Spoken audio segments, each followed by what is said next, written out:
Bueno, pues pasamos a la última mesa redonda y la última charla que vamos a tener en esta jornada. Y bueno, me acompaña María Álvarez de Alma Abogados. María, ¿qué tal? ¿Cómo estás? Bien, muchas Tengo que esperar hasta el final invitación. para incorporarte. Bueno, encantado que estés con nosotros en esta charla. Gracias. Y bueno, nos acompaña, sigue con nosotros Luis Quiles de Agencia Modiño. Pues vamos a hablar un poco ahora de la importancia del dato. Joder, la cantidad de temas que hemos tocado hoy, ¿no? Claro, hablamos de retos, ¿no? Necesidad de transformación y de tomar decisiones, sobre todo tomar decisiones. Aquí surge, a mí siempre me surge la duda de, con toda la tecnología, ya no digo la que se puede implantar, ¿no? Sino la que ya realmente está implantada en las empresas, ¿no? de forma consciente e inconsciente, ¿no? Porque tenemos un montón de datos en nuestras compañías, algunos son estructurados, ¿no? que vienen, pues, por ejemplo, de un sistema RP que está generando información de negocio, de ventas, de gastos, de ingresos, de rentabilidad, etcétera, ¿no? Tenemos información, pues, por ejemplo, analítica SEO, ¿no? de páginas web que tengamos, por ejemplo, en funcionamiento. Tenemos un montón de datos, ¿no? de fuentes que son ciertos, son datos ciertos, ¿no? Lo cual tiene un valor, bajo mi punto de vista, muy alto, ¿no? Porque estamos hablando de una época que está caracterizada por la incertidumbre, ¿no? O sea, pasan cosas muy rápido y cosas muchas veces imprevistas, ¿no? El que tengamos en nuestra organización datos que son ciertos, que están basados en realidades que hemos vivido, pues debería de ser un activo que aprovechásemos para tomar decisiones, ¿no? Sin embargo, yo tengo la sensación, y os pregunto vuestra opinión, ¿no?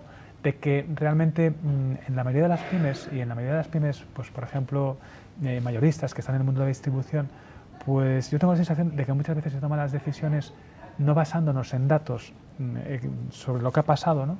Y en cualquier caso, una vez tomadas, tampoco nos preocupamos mucho de ver si esa decisión que hemos puesto en marcha está funcionando o no está funcionando, ¿no?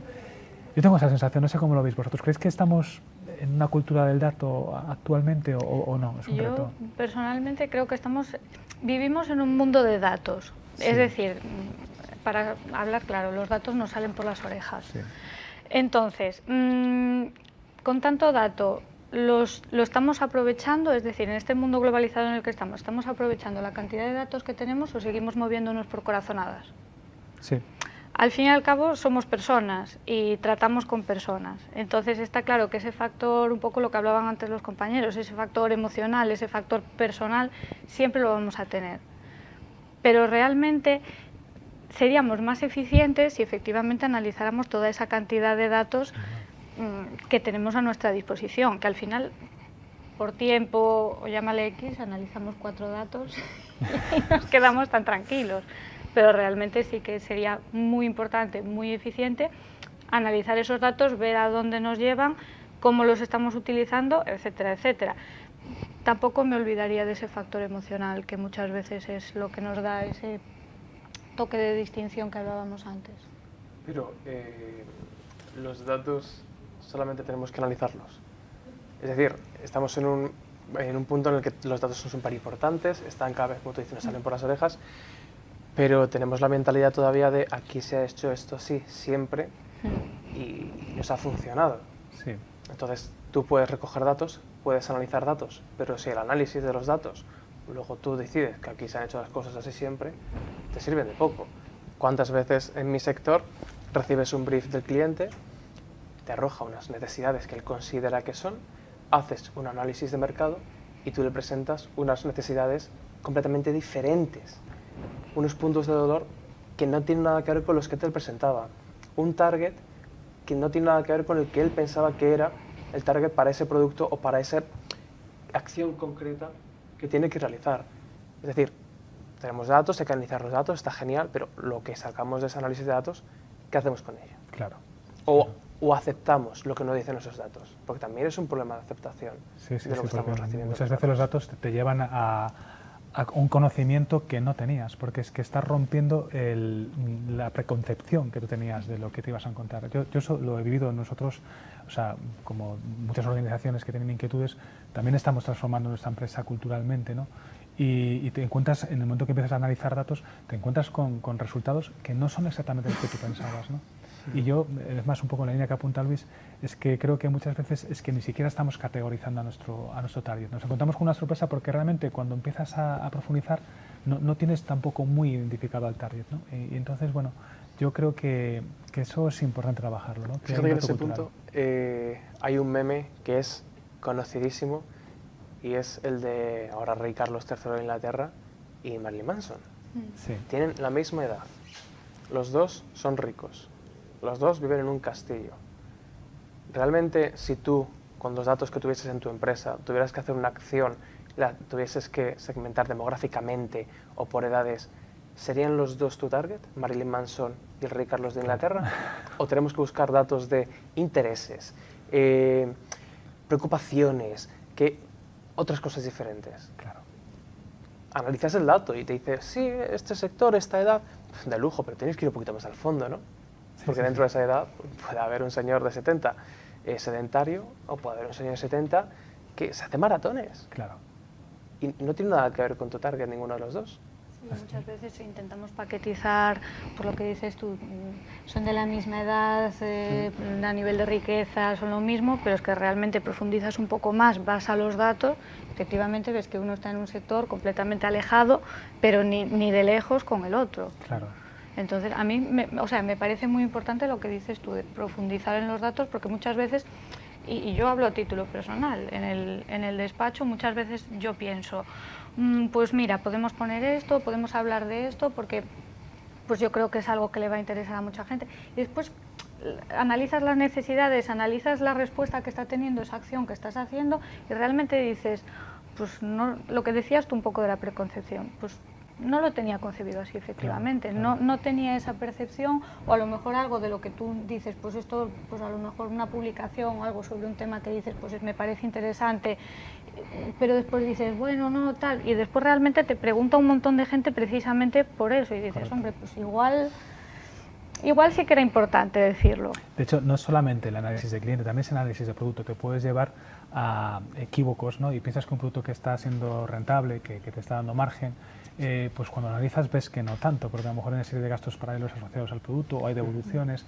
Entonces, bueno, no es baladí, ¿no? Entonces, efectivamente, si analizamos el dato, estamos en mejores condiciones de decidir estratégicamente dentro de nuestros potenciales target a quién nos queremos dirigir, porque a lo mejor nos queremos dirigir al señor que corre maratones o nos queremos dirigir al señor que le gusta un paseo de 1 hora y luego leer el periódico. Hay que pensar a quién quieres ir, ¿no? Pero ¿cómo lo haces? Claro, ¿cómo pasamos del análisis de datos a la estrategia, ¿no? O sea, ¿cómo realmente pones en marcha un cómo llegar a ese tipo de cliente, ¿no? Bueno, hay herramientas, ¿no? Están los planes comerciales, los planes de marketing que te permiten llegar ahí. Yo creo que también es muy importante establecer métricas, ¿no? Y procesos. Es decir, si tú tienes en marcha una táctica concreta, ¿no? O una campaña concreta, una acción concreta, pues creo que es importante que te preocupes de fijar métricas que controlen los resultados de esa campaña, ¿no? La métrica y el control de resultados de poco sirve si no haces una retro, ¿no? Si no haces una retrospectiva y pensar, vale, muy bien, señores, señoras, hemos lanzado esta campaña y hemos tenido estos resultados, los hemos medido. Nos podemos aplaudir porque hemos conseguido algo bien hecho, ¿vale? Porque, oye, habrá salido bien o mal, pero la hemos lanzado, la hemos medido y tenemos los resultados. Ahora tendríamos que hacer una retrospectiva, eso es más bien cultural, ¿no? Tendríamos que hacer unas ideas en equipo. Antes hablábamos de lo importante es que las empresas seamos horizontales, ¿no? Esto es un concepto que yo creo que vale para cualquier tipo de empresa y creo que sería muy importante que en muchas empresas de distribución se empiece a trabajar de esta manera, ¿no? Hagamos un análisis de resultados y pensemos, bueno, qué es lo que ha pasado, qué ha funcionado, qué no ha funcionado, qué podría funcionar mejor, bueno, y a partir de ahí reaccionemos y volvamos a accionar, ¿no? Y un ejemplo de eso son los influencers. ¿Cuántas campañas que se han sacado a través de influencers han terminado de funcionar para las marcas? Es muy sencillo. Dices, ¿estamos viendo el retorno de eso o estamos analizando lo que ha realizado esa acción, esa métrica, ese análisis en el tiempo? Muchas veces, antes a los influencers se decía, coño, tiene 200.000 seguidores, 300.000 seguidores, hay que buscar un perfil de este tipo. Luego te encontramos la problemática de muchos de esos seguidores no son activos, otros son falsos, falsísimos. Entonces, dentro de lo que tú estás invirtiendo en ese influencer de ese nivel, qué retorno realmente vas a tener. No tienes que mirar solamente las métricas de los insights de los posts, del engagement, tienes que ir mucho más allá. Tienes que pensar el coste de esa acción por visualización, cuánto te va a retornar, claro, si realmente las pasadas acciones. Porque es una cosa que pasa, cuando tú a un influencer le pides las métricas, muchos le piden métricas básicas, pero nunca le pedimos, oye, en las pasadas acciones que ha realizado con otras marcas, ¿qué retorno tuvo esa marca de la inversión que hizo contigo? Claro. ¿Por qué no se está pidiendo eso? ¿Qué pasa? Que han empezado las marcas a trabajar con microinfluencers, porque tienen mucho mayor retorno. Sí. Porque interactúan más con la comunidad, porque claro, es un trato más directo, y porque por una inversión menor o similar con la de un macroinfluencer de 200.000, 300.000 seguidores en adelante, sí que van a tener ese aporte de datos, de seguimiento, qué retorno hemos tenido directo, qué beneficio nos ha aportado. Pero ese dato, hablando de datos, nunca se le pedía a los influencers. ¿Cómo han sido las pasadas acciones? Las pasadas campañas, ¿qué retorno tuvieron esas marcas como trabajando contigo? Apórtanos ese informe también, ¿no? No solamente los últimos 3 posts, el engagement que has tenido porque te ha pasado algo tremendo, ha salido en un photocall y se ha disparado tu métrica. A mí eso no... Y realmente así serían campañas mucho más eficientes, no solo para la propia marca en sí, sino también para el propio influencer. Jolín, tendría mucho mejor retorno, mucha mejor venta y muchos mejores números. Y conoces tu público, sabes qué contenido tienes que crear, y les ayudas a mejorar porque tienes que cambiar esto. Esto no está terminando de gustar. Cambia esto, mejora esta parte de ti, este punto de cómo lo estás comunicando y te van a llegar mejores marcas.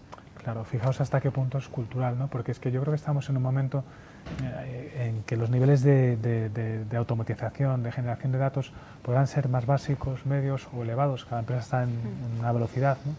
Pero lo cierto es que tenemos los datos, ¿no? Y lo cierto es que podemos tener más si invertimos en transformación y nos digitalizamos más. Pero el reto en ese sentido, ya lo hemos abordado antes en los retos tecnológicos, ¿no?